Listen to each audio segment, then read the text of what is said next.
It happens every week where teams have a minute left to go 80 yards, and they go and they score to tie or whatever. It happens all the time. A lot of NFL games are decided by 7 points or less. In the last possession. Or and you have the ball possession. in the last possession. Yeah, well, the NFL, that's the parody I give the guys credit for hanging in there the way they did. I'm not saying they would have won the game yesterday with all those guys in, but you can't tell me it doesn't affect the way they play. You can't tell me that. I won't be convinced. It's been a massive impact. But not all injuries are the same, because I'm going to go back to the Vikings. They have found a way to be 6-2 without their first-round running back, who was a stud in Dalvin Cook, and their starting quarterback.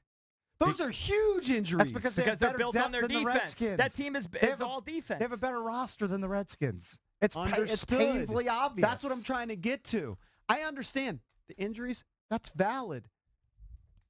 I understand that. But a lot of these problems preexisted the recent rash of injuries. I agree, but the injuries will rob them of reaching their potential. Bottom line. Every team. The Houston Texans would be better with J.J. Watt and Merciless. Are you going to argue about this until 10? No, until 9:20. All right. And we got Craig Hoffman. I think Grant from Grant and Danny wants. Why are we raising our blood pressure over a team that's going to be? Is Grant not coming in today? He could just come in the studio. Let's go to him. GP, Grant Paulsen. Well, I would come in if I wasn't parked on 395 still for the last 35 minutes. All right. What's up? Not much. JP's making no sense. That's what's up. Eric Bickle, here's his point. Eric is saying, yeah, well, the Redskins are injured, so they're not as good. And JP keeps yelling that other teams are injured too. And then he uses excuses of all teams that aren't winning right now because they're injured. The Detroit Lions can't win. The Green Bay Packers had 90 passing yards. He's like, Aaron Rodgers got hurt. They're still playing. Yes, they're throwing for 90 yards now and losing while they're doing it. He's referencing all teams that cannot win right now because they're injured to say that other teams are injured, which makes sense. You mentioned Edelman. Like that, Julie. Chris Hogan went down. They've had that doesn't injuries. compare to all these injuries. Get injured. It doesn't compare to all these. Are you telling me that the injuries have affected the receivers who can't catch the ball? Are you telling me the injuries have affected a team that can't run the football?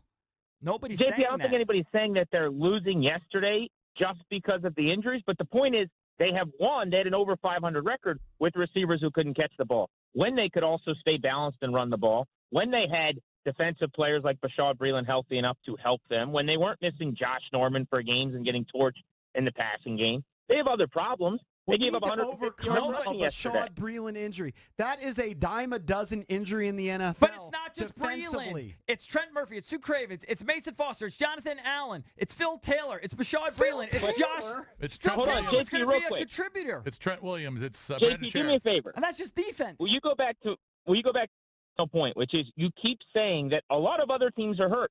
All of the teams you're mentioning are a shell of themselves and losing. Doesn't that make Eric's point? What about the Vikings? I've mentioned the Vikings. They're 6-2. The Vikings offense stinks. They were losing to the Browns. They had a 1-point game with the Browns at the half. They are a shell of themselves on offense. Score? By the way, you're referencing their third-string quarterback. He's not their third-string quarterback. He's their backup quarterback. He's a starter in the league last year. Well, Teddy Bridgewater, when healthy, I think would Teddy be Bridgewater wasn't healthy until a week ago and still isn't even eligible to play. Okay, he's not their third-string quarterback. You want to quibble? He's a second. He's the backup quarterback. We got to go. We're just arguing about dumb stuff. Thank you, I think that's a real argument. Well, look. Thank you, Grant. It's just. I think it's real. It's human nature that if your best guy gets hurt, it's going to affect you.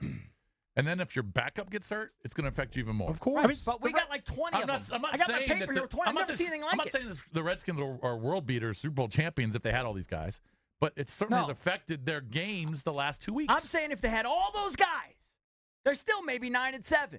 I'm not saying they're 12-4, 13-3. No, but you can't get to your 9 if you got. I don't even have enough paper. I don't have room on my paper to write all the injured guys. Because you're including preseason guys. You're including preseason contributors. I mean, Cravens. Come on. So Cravens was our starting safety. He was going to be a safety. But you have to go with the guys that have started in week 1, week 2, week 3, week 4. Bringing up Phil Taylor, that ricks me a little bit because you're putting all of your eggs in the Phil Taylor basket before the season starts.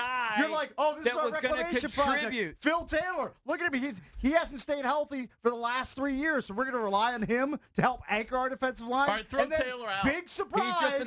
He blows his leg off. But you can't argue with those other guys. You can't argue with those other guys. They're a talented team, and when guys like Jonathan Ioannidis go down, Especially against Zeke. Exactly. They're going to get steamrolled. That's our point. It happens. But you know what? These things happen. They still had a shot yesterday with all of that. They still had a shot. I know. Let's go 90 yards in a minute. But they lost the game by 2 touchdowns. Let's go 90 yards in a minute with a team that doesn't have a downfield threat. A team that no downfield threat had to go 90 yards. You got to go with results. So they weren't that close. They're 3-4, and they're going to play a much better team on Sunday. You can say they should have lost by 30. They were within one score, but they were a million miles away because they have nobody that can stretch the field and catch the ball when they need to make that 90-yard drive in the last minute because they have wide receivers that are incapable. They still find a way with their terrible receivers, and they're terrible, and with their terrible running game, and it's terrible. It's maybe the worst I've ever seen in my life. They still find a way to move the chains when they're healthy. They just do. They find a way to move the chains when they're healthy. I don't know how they do it. Somehow they do.